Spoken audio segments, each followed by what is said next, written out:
আমি ধন্যবাদ জানাচ্ছি আজকের প্রোগ্রামটা পরিচালনা করে যাচ্ছে আমাদের রাকিব স্যার, অনেক সুন্দরভাবে উপস্থিত করে যাচ্ছে। তারপর ধন্যবাদ জানাচ্ছি আমাদের লিডার আব্দুল মালিক স্যার। ওরা দেখছেন যে নতুন নেটওয়ার্ক মার্কেটিং অনেক পুরাতন, কিন্তু বাংলাদেশে অনেক বড় বড় কোম্পানি নেটওয়ার্ক মার্কেটিং বিজনেস করতেছে। তাহলে দেখেন তার কিন্তু যে কি আছে সে কিন্তু এখান দিয়ে অনেক কিছু করতে পারে, কারণ দেখছেন যদি আপনাকে দেখছে কি চায়, আপনার মুখ, আপনার কথাগুলা, আপনার কথা যত সুন্দর আপনার বিজনেস তত সুন্দর। যদি আমি একটা লোককে ভালো মতো বুঝাইতে পারি সে কিন্তু আসতে বাধ্য। কারণ দেখেন যখন আমরা একটা নতুন লোক নিয়ে আসি, আমরা না বুঝাতে পারি আমরা কি করি, গেট ডিলার সামনে বসাই দিই।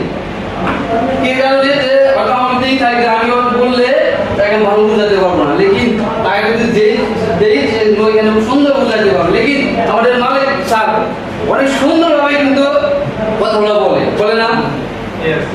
এই কথাগুলো যদি আমি বলতে পারি তাহলে আমার বিজনেস হবে না। আর সে কি বলতে থাকে বিশ্বাস।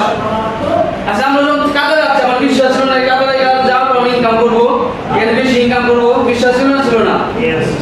কারণ দেখেন আমরা বাংলাদেশে থেকে কিন্তু স্বপ্ন দেখছি যে কাতারে যাবো, বিদেশে যাবো, এখানে ভালো ইনকাম করবো, তারপরে কি করবো 2 বছর 3 বছর পরে চলে আসবো। লেকিন আসছি তো বিশ্বাস করে যেতে পারছি। দেখছে বিদেশে আমি অনেকে বলে বিদেশ যাওয়ার অনেক সহজ আর কঠিন বলে, সরি আমি বলবো বিদেশে আসাটা অনেক কঠিন, সহজ যাওয়া অনেক কঠিন। কারণ আমি চাইলে একটু যেতে পারবেন না। অনেক লোক আছে 20 বছর 30 বছর, আমি আমার কথা বলি আমার কিন্তু কাতারে প্রায় 12 বছর হয়ে গেছে এখনো কিন্তু কবে যাবো ওরকম চিন্তা করতে পারছি। কেন? কারণ আমি জানি যদি আমি যে চাকরি করবে লাগছি ওটা কিন্তু আমি বাংলাদেশের কেন পাবো